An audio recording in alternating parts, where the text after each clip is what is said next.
Inspired by nanoleaf shapes, I decided to create a customizable light box at a fraction of the cost. This project uses a WS2812B addressable LED strip controlled by an ESP32. Along with that, I'll need a Type-C charging port, a capacitor, a resistor, connectors, and wires. The panels will be designed in Fusion 360 and 3D printed using PLA material. Let's start with the basic math and planning. Each panel will be a hexagon with a side length of 5 cm, giving it a total perimeter of 30 cm. The LED strip I'm using has 60 LEDs per meter. This means that each panel requires 18 LEDs for full coverage, but I've decided to use 17 LEDs to leave space for wiring. Each LED consumes 60 mAh at full brightness in white, so a single panel can draw up to 1A. To reduce power usage and heat generation, I'll mainly use colors like red or blue, which consume 1/3 of the power. Knowing this, I'll ensure that the electronics and power supply can handle the load. Now, onto the control system. For this project, I'm using WLED, a popular software for controlling addressable LEDs. Installing it on the ESP32 is straightforward. Go to install WLEDDIY, plug in the ESP32, select the correct port, and click Install. After installation, you'll be prompted to set up Wi-Fi credentials. Once connected, download the WLED app to control and customize your lights wirelessly. The wiring process is simple but crucial for reliability. The LED strip has 3 main wires: black, ground. Connect to the ESP's ground pin, red, 5V. Connect to the ESP's VIN pin, green, data. Connect to GPIO2 on the ESP. You can reassign this pin in WLED settings. Double-check all connections to ensure stability, especially when powering the setup at maximum brightness. Now comes the fun part, designing the panels. Using Fusion 360, I started with a basic hexagon sketch and added a 0.5 cm wall thickness. Each side has interlocking joints to ensure a secure connection between panels. For securing the LED strip, I designed small clips along the inner edges. Next, I added wire passages between panels for clean and hidden wiring.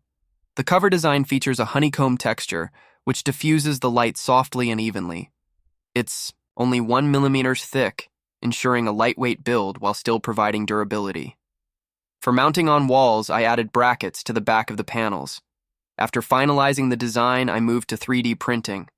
I used PLA filament for its strength and ease of printing. Each panel took some time to print, and after cleaning the supports, I tested the interlocking slots. Thankfully, they fit perfectly. Preparing the LED strips required precision and patience. Since I'm making 10 panels, I needed to cut 10 LED strips, each with 17 LEDs. After cutting, I soldered JST connectors to both ends, male on one side and female on the other. This ensures easy daisy chaining between panels. To make the connectors more reliable, I crimped the wires before soldering. Since my crimping tool hasn't arrived yet, I had to do this manually, which was time-consuming but effective. For added safety, I cleaned the soldering area with isopropyl alcohol to remove flux residue and prevent short circuits. Power management is essential for any LED project. I added a capacitor to the first LED strip to stabilize the power supply. This step is critical. Connecting the capacitor with the wrong polarity can cause it to explode. A resistor between the ESP's data pin and the LED strip's data line helps reduce noise and improve signal quality. With the LED strips ready, I moved to the electronics housing. The ESP32 and connectors need a secure and ventilated box to prevent overheating. I designed a simple enclosure in Fusion 360, keeping the layout minimal. The box has space for the ESP connectors and wires, with ventilation slots for airflow. I also included a hole for the Type-C port and mounting slots to attach it to the panels. Capacitor to the first section, ensuring correct polarity to avoid any mishaps. After soldering, I cleaned the flux with isopropyl alcohol to prevent short circuits.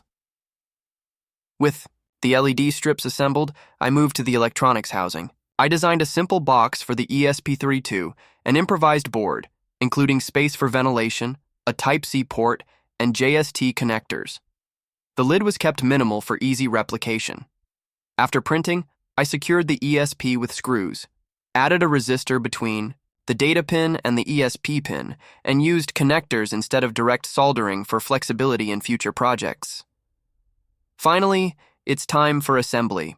I started by attaching the LED strips to the panels, ensuring the connectors aligned with the wire passages. Once all panels were connected, I attached the honeycomb covers. For the ESP, I secured it inside the box with screws.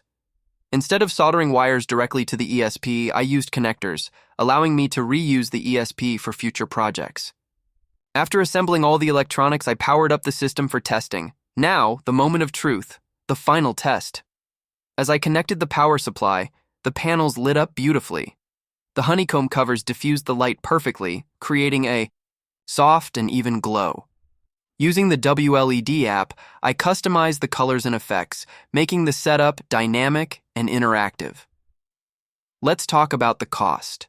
The project cost me $4 for filament and $28 for electronics from a local store. This makes it significantly cheaper than commercial options, while still offering full customization and control.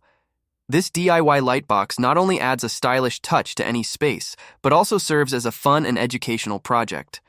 If you're inspired to create your own, all the tools and designs are easy to replicate. Happy making!